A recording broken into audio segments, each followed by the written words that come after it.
Hello दोस्तों, नमस्ते, प्रणाम। और आप सब कैसे हैं दोस्तों? कमेंट करके जरूर बताइएगा। आप सभी का स्वागत है कंचन यादव 11-12 ब्लॉग्स चैनल में। आप सब जाइए दोस्तों, सर्च कीजिए और अपना अपना प्यार दुलार आशीर्वाद दीजिए और आगे बढ़ाइए दोस्तों। हमें भी सपोर्ट कीजिए। चैनल पे नए हैं तो सब्सक्राइब करिए, बेल आइकन को प्रेस कर लीजिए ताकि मेरे वीडियो का नया नोटिफिकेशन आप सब तक सबसे पहले पहुंचे। तो चलिए दोस्तों, वीडियो को शुरू करते हैं। आज की जो वीडियो है दोस्तों, सोमवती अमावस्या पर है। सोमवती अमावस्या के नियम क्या है, पूजा विधि क्या है। तो नियम है दोस्तों सोमवती अमावस्या के, जैसे कि 15 तारीख को सोमवती अमावस्या है, दिन सोमवार। जब भी सोमवार को अमावस्या पड़ती है उसे सोमवती अमावस्या के नाम से जाना जाता है। तो जो महिलाएं हैं जो व्रत रखेंगी और जो नहीं रखेंगी वो भी 15 तारीख से ठीक एक दिन पहले 14 तारीख को हमें बाल वगैरह धुल लेने हैं। हमें प्याज लहसुन नहीं खाना चाहिए और नेल नहीं काटनी चाहिए उस दिन, और ना ही तेल साबुन लगाएं, ना बाल खींच खींच के झाड़ें। इस दिन कोरी साड़ी भी नहीं पहनी जाती है दोस्तों, आप सब देख लीजिएगा। साफ स्वच्छ धुला हुआ वस्त्र पहने। आप एक दिन पहले 2 दिन पहले से धुल के आप रख लीजिए और उस दिन आप उसी को पहनिए। लाल पीले हरे गुलाबी ऐसे कपड़े पहने जाते हैं तो आप पहन लीजिएगा। और 16 श्रृंगार करके आप पीपल देवता की पूजा कीजिएगा, फेरी लगाइएगा।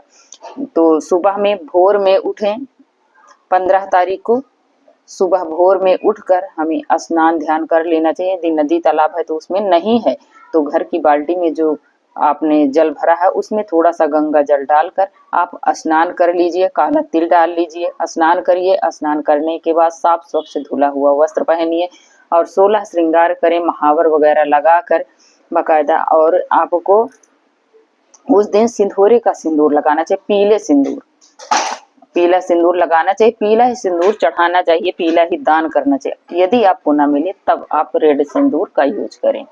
तब आपको 16 श्रृंगार करके फिर पीपल देवता है तो पीपल में आप जाइए, पूजा कीजिए। अगर नहीं मिलता है आपको तो आप तुलसी में भी पूजन कर सकते हैं, और तुलसी भी नहीं है तो आप समी में भी इसका पूजन कर सकते हैं।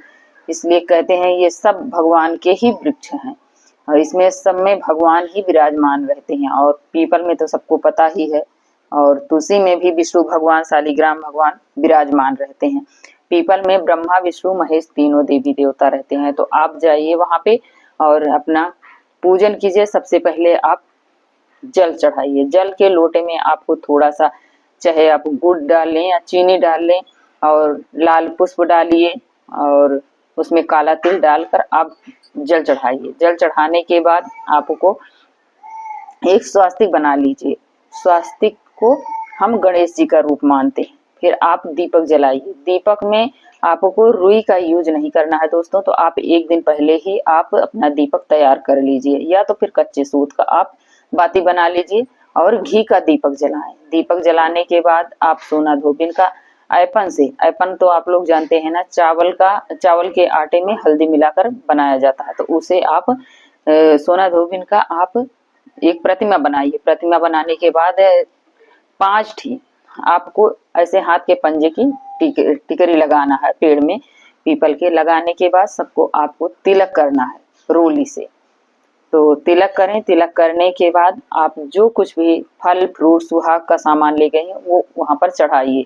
और जो फेरी लगाते हैं, फेरी लगाने के लिए दोस्तों कच्चा सूत लगता है, कच्चा सूत ले लीजिए और उसे फेरी लगाने के लिए आप सामर्थ्य के अनुसार है, आप 108 बार भी लगा सकते हैं, 11 बार, 5 बार, 7 बार, ऐसे 21 बार आप फेरी लगा सकते हैं। वो अपने आप सामर्थ्य के अनुसार होता है दोस्तों, जिससे जितना बन पड़े उतना कीजिए। उसके लिए आपको चाहे कोई फल ले लीजिए या किशमिश ले लीजिए, मूंगफली है, चना है, या आप वो ले लीजिए।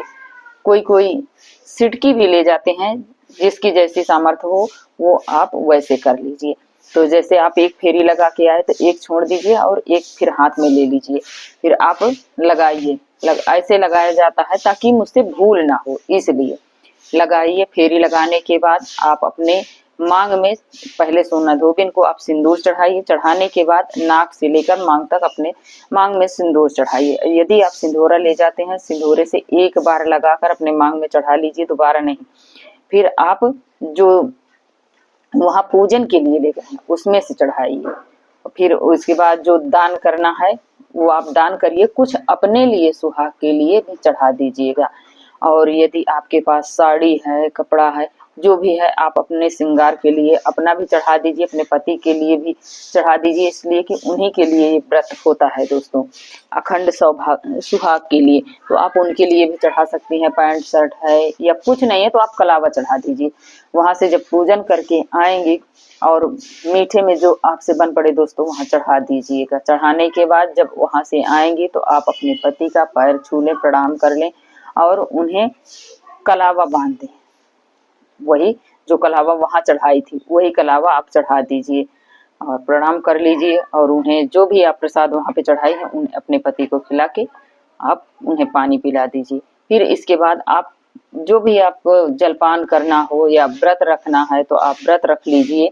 और जैसे कुछ लोग हैं नहीं व्रत करना है तो वो पूजा पाठ करके ही आप चाय वगैरह खाना पीना कर सकते हैं। सोमवती अमावस्या में जब भी आपको पूजन करना रहे हो सके तो आप खाली पेट ही करें। यदि कोई समस्या है, बीमारी है तो आप चाय जल पी सकते हैं दोस्तों, तब करिए। तो ऐसे सोमवती अमावस्या की पूजा की जाती है दोस्तों। और पूजन के समय आप पूजा करने के बाद आप कथा जरूर सुने। सोना धोबिन की कथा अनिवार्य होती है, तभी हमारा व्रत पूर्ण माना जाता है दोस्तों। इस दिन हमें पूजन करना चाहिए, दान पुण्य करना चाहिए, जितना हो सके उतना आप दान करें, चाहे ब्राह्मण हो या गरीब आदमी हो उन्हें आप दान करें। एक एकादशी हो गई, एक पूर्णिमा, एक अमावस्या, ये तिथि पर हमें दान जरूर करना चाहिए। स्नान दान, दीप दान, ये सब मेन माना जाता है दोस्तों। इस दिन करने से हमें कहते हैं अनंत गुना पुण्य फल की प्राप्ति होती है। और अब की बार तो जो हम सोमवती अमावस्या पड़ रही है दोस्तों, इसका तो और अधिक लाभ है। इसके बारे में तो हम क्या बता पाएंगे दोस्तों, आप सबको पता ही है। अधिक मास जो होता है कहते हैं मल मास, इसको भी कहते हैं, पुरुषोत्तम मास भी कहते हैं। इसमें किया गया कोई भी शुभ कार्य हमें अनंत गुना पुण्य फल की प्राप्ति कराता है। तो इसमें जो ये पड़ रही है अमावस्या तिथि दोस्तों, इसमें तो कहते हैं कि जो भी कार्य करोगे आपको कई गुना बढ़कर पुण्य फल देगा। तो आप इस अमावस्या के दिन आप भूलिएगा मत, चाहे आप व्रत करें या ना करें, पीपल वृक्ष में आप शाम के दीपक जला दीजिएगा, फेरी लगा दीजिएगा 5, 7, 11 बार जो आपसे बन पड़े, या 108 बार फेरी लगा दीजिए। सुबह में आप पीपल वृक्ष को जरूर सींचिएगा, ये नियम हो गया। और आप दान पुण्य कीजिए, जितना बन पड़े आप उतना दान कीजिए। इस दिन 5, 7, 11 दीपक भी जला लीजिएगा, ये नियम होता है दोस्तों। तो ये रही सोमवती अमावस्या की नियम और पूजा विधि दोस्तों। आप सबको पता है कि 15 तारीख दिन सोमवार 2026 जून में पड़ रही है सोमवती अमावस्या। सोमवती अमावस्या के दिन हमें सुबह भोर में उठ के ये पूजन किया जाता है। और गर्मी भी बहुत अधिक है दोस्तों, तो हमें जितना जल्दी हो सके उतना जल्दी हमें कर लेना चाहिए। और जो कुछ भी मुझसे दोस्तों गलती हुई हो, भूल चूक हुई हो, उसे क्षमा कीजिएगा। और कमेंट में हमें प्यारा सा कमेंट लिख कर बताइएगा, जहाँ भी गलती होगी मैं सुधारूंगी। और जो मेरे चैनल पे नए आए हैं दोस्तों, सब्सक्राइब कर लीजिए, बेल आइकन को प्रेस कर दीजिए, ताकि मेरे वीडियो का नया नोटिफिकेशन दोस्तों आप सब तक सबसे पहले पहुंचे। और आप सब दोस्तों लाइक नहीं करते हैं, आपसे मेरा रिक्वेस्ट है, प्लीज़ दोस्तों आप एक छोटी सी लाइक जरूर कीजिएगा। आपकी छोटी सी लाइक से हमें बहुत हिम्मत एवं प्रेरणा मिलती है, तो आप जरूर कीजिएगा दोस्तों, हमें भी सपोर्ट करिए, आगे बढ़ाइए दोस्तों। अब मिलते हैं नेक्स्ट ब्लॉग वीडियो में, तब तक के लिए दोस्तों बाय बाय। अगली वीडियो में आपको सोना धोबिन की कथा लेकर आऊंगी। राधे राधे।